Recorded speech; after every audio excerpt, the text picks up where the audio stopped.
So guys, ibubukod ko na yung mga 5 piso, 10 piso, saka piso para madali kong mabilang.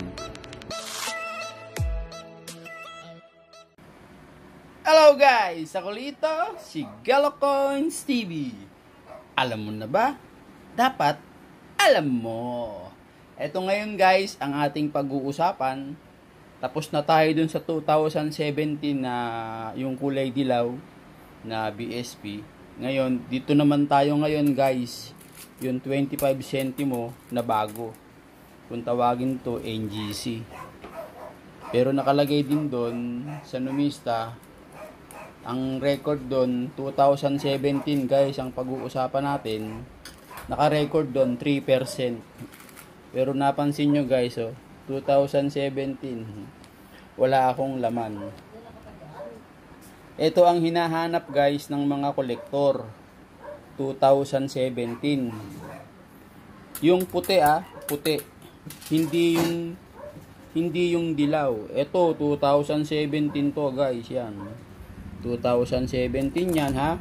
Yan. 2017. Hindi ito hinahanap ng mga kolektor guys. Ang hinahanap ng mga kolektor yung 2017. Ganito guys, kulay puti. Yan. Sa numista ang naka-record 3%. Ibig sabihin, hindi siya masyadong karamihan kasi 3% eh. Ibig sabihin, dito sa lugar namin, wala akong makita guys na 2017. Tapos, dun sa record sa numista, wala siyang nakalagay kung magkano ang added value niya. Bahala na si seller guys kung magkano niya ibebenta. Tapos bahala naman si buyer kung magkano niya tatawaran. Meron namang iba, yung buyer na ang nagpe-presyo o bibiling ko sa gantong halaga. Yung iba naman, sila na ang tumatawad. Wala ako guys, blanco ako. Ibig sabihin, wala sa amin. Dito sa lugar namin, wala. Pero sa ibang lugar, marami yon guys. Kasi 3% eh. Ibig sabihin, yung 3% na yon, hindi sa parting San Mateo kumalat yon. Nasa ibang lugar siya kumalat. Kaya yung iba, nakakakuha. Sa lugar ko, wala guys. So, 2017, wala ako. Ito, 2017, hindi ito binibili ng mga kolektor.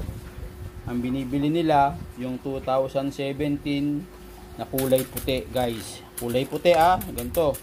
2017. Kung meron kayong ganito na 2017, yan ang binibili ng mga kolektor. Tapos, kung meron kayo, pwede naman tayong mag-usap. Okay, guys? 2017, guys, wala akong laman. Ito, mamaya, susunod na video, pag-uusapan natin to. Dito muna tayo sa 2017 para sunod-sunod yung taon na isineshare ko sa inyo. 2017 guys kulay puti ang hinahanap ng mga kolektor. Sa numista, ang naka-record 3%. Ibig sabihin, medyo konti yung lumabas. Tapos, ang value niya, walang nakasulat kung magkano. Kaya, bahala si seller kung magkano niya ibebenta. Depende pa rin guys yan sa kondisyon ng coins. Tandaan nyo guys hindi ko mo nakakuha ka na ng 2017 ibebenta mo sa mataas na halaga. Kung ganito ang kondisyon ng barya mo, edi hindi rin siya bibilhin, hindi ba? Kaya, depende yan guys sa kondisyon ng coins. Kung mas maganda, maganda ang value. Kung medyo pangit-pangit ng konti, medyo mababa ang value. Nasa pag-uusap yan ng seller saka ng buyer. Guys, alam nyo na wala ako. Kung meron kayo, pwede nating pag-usapan. Di ba guys? Para magkalaman to guys. Walang laman Okay guys 2017, kulay puti ang hinahanap ng mga kolektor.